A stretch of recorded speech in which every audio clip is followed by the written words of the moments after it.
Best Real Estate Developer of the Year. Ladies and gentlemen, with a huge round of applause, join me in welcoming Ashapurna Buildcon Limited. Let's have a huge round of applause as we welcome the Chairman and Managing Director, Karan Singh, to kindly join us on stage, please.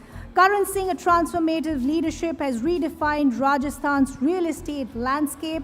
Under his guidance, Ashapurna has become synonymous with architectural excellence. Thank you for joining us, sir, today. Thank you. And congratulations on the success. Thank you very much. Sir, हमारे पास कुछ questions हैं आपसे पूछने के लिए. Welcome. Best real estate developer का यह सम्मान आशापूर्णा बिल्डकॉन के लिए क्या मायने रखता है और आपकी पूरी टीम के लिए इसकी क्या अहमियत है? सबसे पहले तो मैं आउटलुक पत्रिका को थैंक्स दूंगा कि वो कम से कम हिंदुस्तान को आगे बढ़ाने के लिए जो अच्छा काम कर रहे हैं उनके लिए बहुत अच्छी आप पहल कर रहे हैं. Thank you.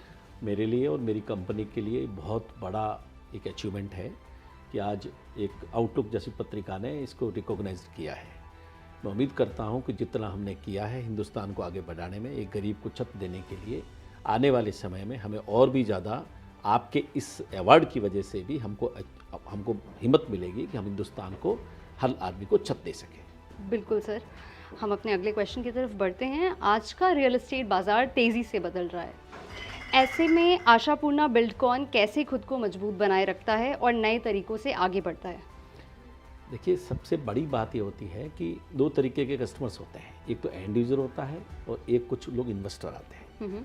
हमेशा एक डेवलपर को ध्यान रखना चाहिए कि जो वो चाहता है अपने भगवान से, प्रभु से, कि प्रभु मैं प्रोजेक्ट लाऊं तो मेरे लिए सक्सेस मिले, इतना कस्टमर के लिए उसको ध्यान में रखना चाहिए कि भगवान मेरा जो कस्टमर है उसको मेरे से ज़्यादा सफलता मिले, मेरे से ज़्यादा रिटर्न मिले, मेरे से ज़्यादा वो उसको मकान उसके लिए एंजॉयबल हो. इसलिए मेरा पूरा सपना है कि भगवान जहाँ तक मेरे को पहुँचाए, मेरे कस्टमर को कि जितना इन्वेस्टमेंट का रेशियो उसका है वो भी वहाँ पहुँचे.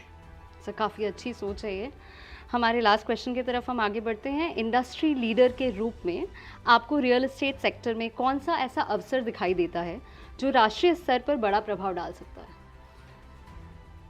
मेरा मानना है कि अभी तक हिंदुस्तान में दोनों ही सेक्टर्स में, टॉप 1 में भी और लोअर 1 में भी, टायर 2, टायर 3 सिटीज़ जितनी भी हिंदुस्तान में है, उसके टॉप 1 गन्स जो है, वहाँ की पहले 500 लोग हैं, उनके पास में भी 90% लोगों के पास में वो मकान नहीं है जैसी उनकी इच्छा है. और जो लोअर मिडिल क्लास है उसके पास में भी उनका वो मकान नहीं है जिनके पास में है. इसलिए पूरे वर्ल्ड को मैं देखता हूँ कि हिंदुस्तान में जो चांस है, आपके पास हिम्मत होनी चाहिए, ऑनेस्टी होनी चाहिए, टाइमली डिलीवरी होनी चाहिए और कॉम्पिटिटिव प्राइसेस होने चाहिए. उसके बाद आने वाले 20 साल में हिंदुस्तान में रियल एस्टेट में जितना काम करो इतना काम कम है.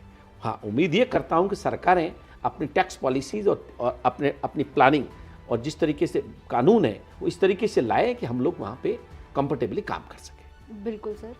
सर, काफ़ी पॉजिटिव और सकारात्मक सोच आपने शेयर की है हमारे साथ और बहुत अच्छा लगा ये सारी बातें सुन के. एंड मैं आपको आगे के लिए ऑल द बेस्ट बोलना चाहूँगा. Thank you very much. मैं भी आपकी पूरी आउटलुक कंपनी को प्रभु से प्रार्थना करता हूँ कि खूब जितनी आपकी है और आगे बढ़े और विश्व में आप एक नंबर की धरा पे आकर के इसको लीड करें पत्रकारिता को. Thank you very much. Thank you.